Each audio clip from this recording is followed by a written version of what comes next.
Good evening, everyone. This is Scott Menzel with Awards Buzz, and today I am going to be breaking down the CinemaCon 2025 Warner Brothers panel. So, I am typically the biggest fanboy of the Warner Brothers panel at CinemaCon. It's the panel that I am always so excited to seeing. It's the one that usually has the biggest spectacle. It usually blows all of the other studios out of the water. Every once in a while, Universal kind of outstages Warner Brothers, but for the most part, Warner Brothers usually has the best presentation. So I went into today's presentation expecting my usual best excitement. And truth be told, I was very underwhelmed. So just putting that out there before I jump into things, very, very underwhelmed by the panel. It has a very similar vibe to how I felt about the Sony panel on night one. There's a lot that was expected, and there just wasn't, it didn't have that punch. You really need to get people excited. You need some big surprises, and I feel like Sony had at least the Beatles movie, the movies, and Warner Brothers really didn't have anything that I was like, oh wow, this is something surprising. Wow, this is really going to kind of blow people's minds when they hear about it. So I'll get into it. So they kick things off with Paul Thomas Anderson's One Battle After Another. Now, the trailer for this dropped a couple of days ago. It stars Leonardo DiCaprio.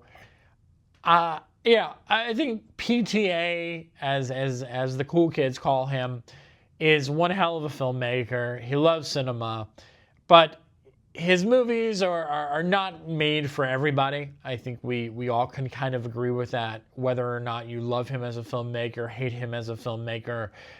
He is an acquired taste. And what's even more interesting about him is that he makes some masterpieces. He's made some masterpieces in his career, and then in the last couple of years, he's made movies like Inherent Vice and Licorice Pizza, which I would say are lukewarm at best. My personal opinion, of course, but I was not fond of either one of those films. And I was also, Phantom Thread was another one that he directed, which I love me some Daniel Day-Lewis, but that movie didn't really work for me. But this new one is sort of has zany comedy aspects, but also has a very serious tone. Obviously, Leonardo DiCaprio is in it, Benicio del Toro is in it, Regina Hall is in it. It looks tonally weird. I guess is the best way I can describe it. The trailer had a weird tone to it, and the footage, they showed an extended clip today from the film, which was oddly anxiety inducing, but kind of funny, but kind of tonally weird. Yeah, I don't know what to make of this movie. I've got to be honest. I don't know. Am I intrigued to see it? Sure. But it is not going wow. I this is something that I really am dying to see. It didn't, again, I've been using this phrase a lot. It didn't knock my socks off. Then following that up, they had The Bride, which is, of course, Maggie Gyllenhaal's adaptation of The Bride of Frankenstein. And it stars Jessie Buckley and Christian Bale. Now, everyone knows who follows me, and even people who hate follow me, know that I love Joker 2. And The Bride gives me Joker 2 vibes. It really does. There's moments in this where literally I was like Joaquin Phoenix and Lady Gaga. It's like Christian Bale and Jessie Buckley. I felt like that watching part of this footage or trailer that they showed. It seemed like it went over well in the audience. People seem really into it. Again, maybe it's just the built-in hatred of Joker, because I know like a lot of people did not like the first one, and I think it was an easy target for part two. But, again, I know people love Joker 2. I know so many people who hate Joker 2. But whatever. This movie, long story short, is The Bride looks very much like Joker 2. It has so many elements of it. I mean, maybe a little bit Nosferatu is mixed in. Maggie pointed out oh, this is unlike anything you've seen before. Like I said, the trailer footage that they showed intrigued me. I can kind of see this going either way. I can see it being really blowing people's minds, or something that's going to be a total miss. I don't think it's going to be fine. That's kind of the vibe I get. I feel like either people are it's going to be a love-hate relationship with this movie is what I get from it. Final Destination Bloodlines was a movie that, how do I put this?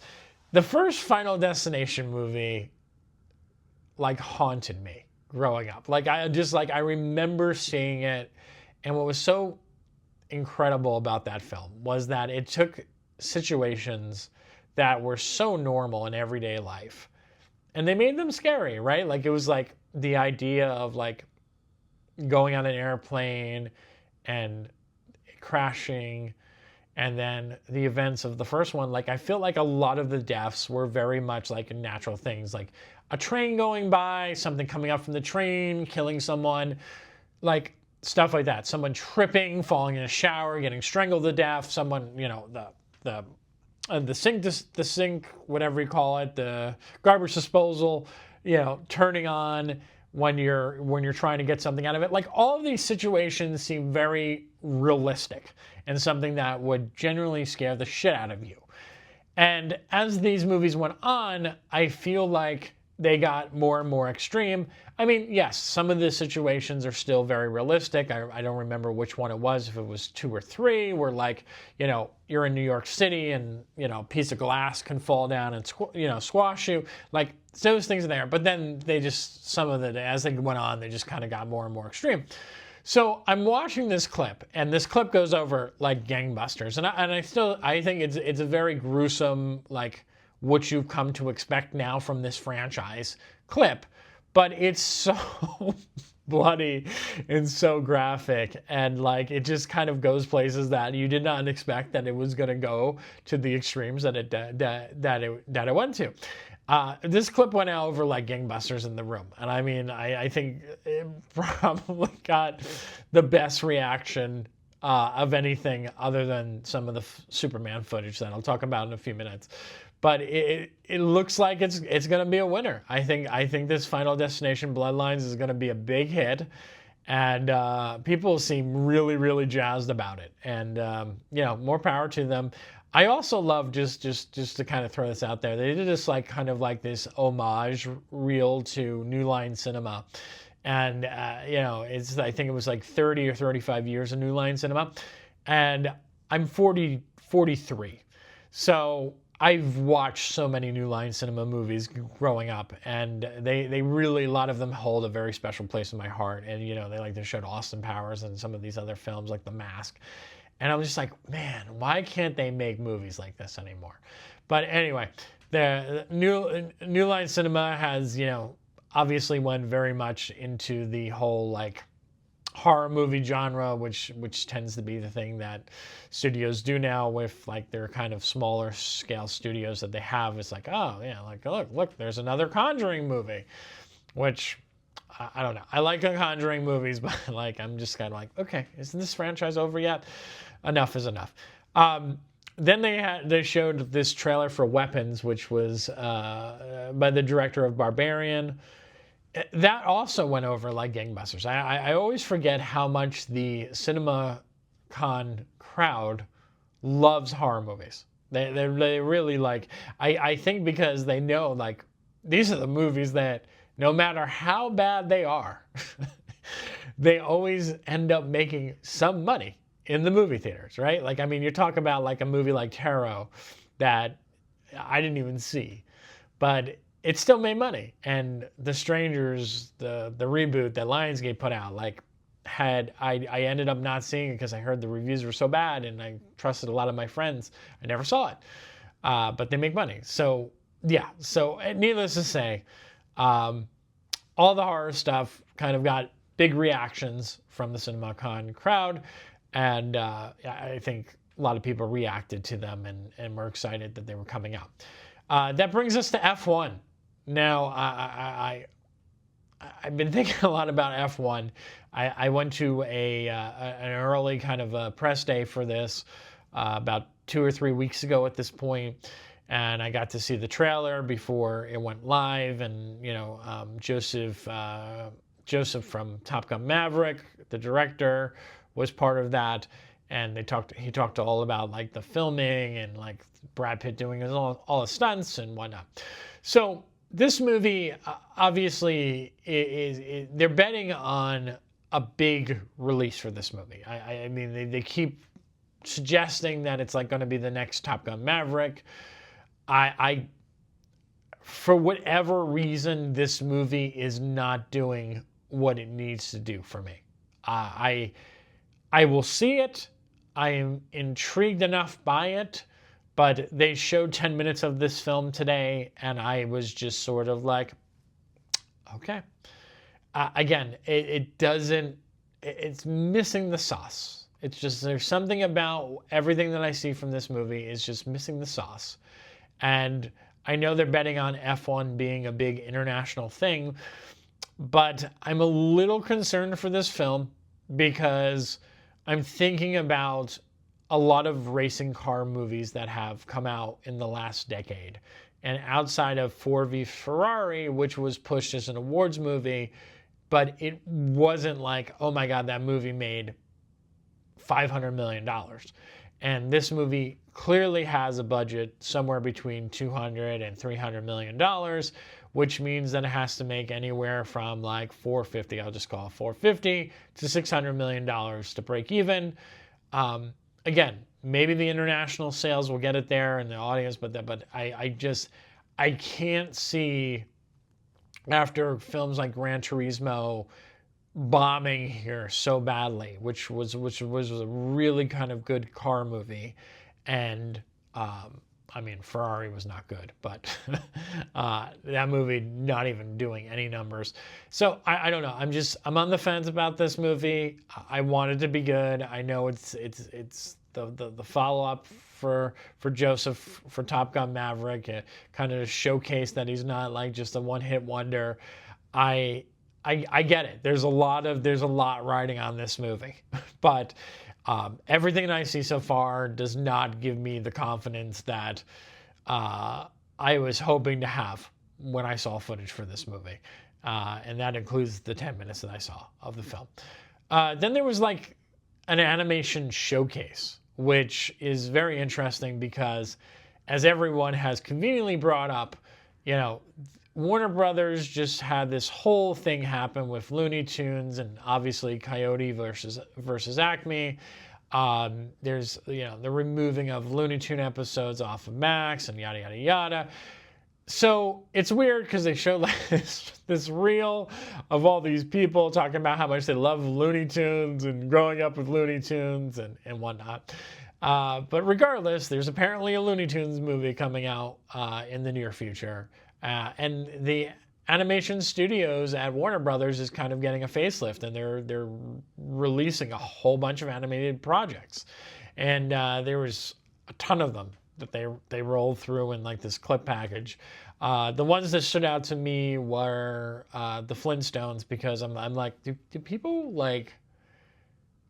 care about the Flintstones in 2025? Like, I love the Flintstones. I grew up watching the Flintstones cartoon. But do real people, do people today know what the Flintstones are? Do they care about it? I don't know. But that was one of the movies that stood out. And then apparently they're doing a Dr. Seuss universe, and they have a couple of different Dr. Seuss movies. So of course the one that they showcased was The Cat in the Hat, which stars or voice the voice talents of Bill Hader. They showed a rough cut of the trailer. It looks fine. I love Dr. Seuss. I'm one of the weirdos who actually kind of enjoyed the Lorax when it came out. I love the live action Cat in the Hat movie. I know people don't like that movie, but I love that movie, and I actually kind of love the Jim Carrey live action version of The Grinch too. So I don't know. Again, Dr. Seuss is someone who was read to me. Like you talk about like a book series that like really resonated with me as a child and stuck with me. I mean, Dr. Seuss, it's iconic, and everyone knows who Dr. Seuss is. So I tend to lean to this, but this Cat in the Hat movie looks fine. I'm not too thrilled about it, but it looks okay. I'll give it a shot. And then hold on. Oh wow, that literally leads us into the last thing. This is what I was talking about. Superman. So James Gunn and Peter Safran took the stage, and like they were like, oh, there's gonna be some surprises in store, and I thought they were gonna like have this whole game plan. Like I thought there was a whole game plan here of like we're gonna like showcase like 10 minutes, 15 minutes of Superman, get people really, really jazzed and excited for it, and then we're gonna kind of like lay out our plan for like the next of the DC, the DC studios here. And instead, I know a lot of people have chatted about this on whatever, Twitter, Instagram, TikTok, wherever the case may be, articles. Instead it was like 25 minutes of them sort of talking about what it was like to work on the movie. I mean, James Gunn told a really interesting story about his dog and how it inspired Crypto in the movie. I like that element because it actually played into the clip that was shown. But just like a really weird, like almost like Comic-Con type like handling of this, where it was just sort of like, let's talk to the actors about like, what was your favorite scene? And like, what was it like being on set? And again, not saying that it was like bad by any means. It's just that, it's all about like a CinemaCon. It's all about like, what do you got? What do you got to show us? Like, what are you going to do to jazz us up? And instead it felt like it was like you're sitting in a press room and you're like listening to people ask other people questions. And it was very weird, and it felt like it went on a little bit too long. And then when they finally got to the footage, it sort of like wasn't enough. Like it just like we're all very like excited about Superman. Like I mean, there's a lot of hype and a lot of build up to this movie, and outside of like showing more of Crypto, which again, I'm a dog lover. I'm sold. Like I want this dog to be in the movie. I want half the movie to be about the dog. But like for people who are signing up to see a Superman movie, like I felt like the clip didn't really showcase a lot of Superman, outside of stuff that we already saw about it. So I'm a little, I'm not like, it's not like, oh my God, I'm worried about this movie, because I think James Gunn is going to deliver here. And I think, this is going to be a film that will excite audiences, and everyone in the crowd was really, really excited about it. And I mean, I have been the DC fan for such a long time. I mean, again, I defended so many of the DC movies prior to James Gunn. And I stand by majority of them. I think that a lot of those movies are very good. Sure, there was a couple stinkers there, but I think for the most part, the DC movies were good. They just didn't have the guidance or the vision that they needed to have. And I felt like they made these choices in the last couple of years to, almost make the last couple movies feel completely like pointless and not needed, and they all bombed.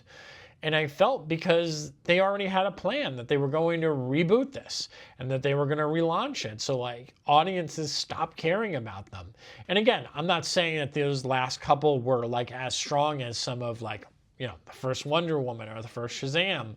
But, you know, Shazam 2 wasn't that bad. And I don't think, you know, Aquaman 2 wasn't that bad. Like, I mean, Aquaman 1 was fun and for what it was, and I think Aquaman 2 was about the same. But, you know, again, the quality level, but we're seeing this sharp decline in all superhero movies right now. But I don't know. I think Superman, I'm very excited about. I'm looking forward to seeing this movie. I just expected to get something.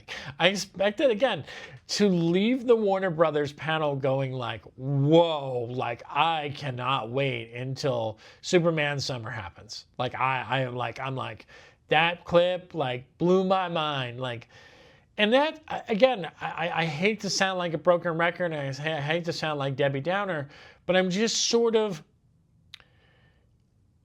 I just usually come out of like every day in previous years, there would be something that I would see that would just kind of get me all like excited about like the future of movies or like going to the movie theater.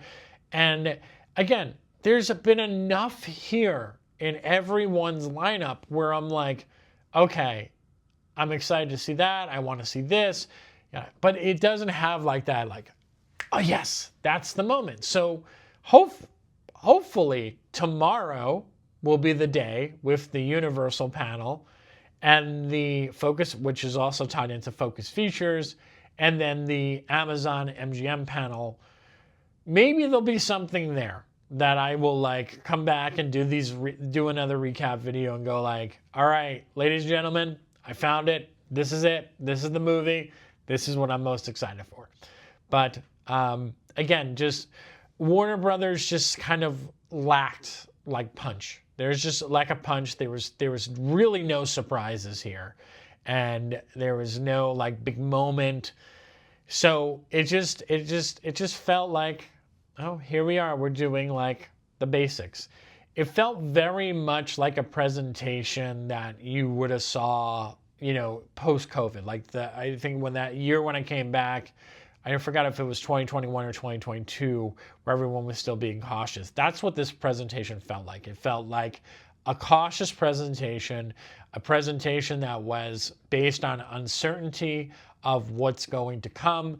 And maybe that's just the reality. Maybe, you know, we all know, we've all read the headlines, we all know what's going on in the news, that Warner Brothers has had a bad last couple of releases, you know, starting with the movie that I really like, Joker 2, followed by Mickey 17 and Alto Nights. Like, these movies have not performed well, and the studio is in trouble in terms of finances. So I understand. So maybe that's what it is, but it's not good when you walk out of presentation. And I heard this, like, regardless of what a lot of people may say on videos, if they say it, the thing that I heard consistently from so many people when they walked out of that panel was that was disappointing.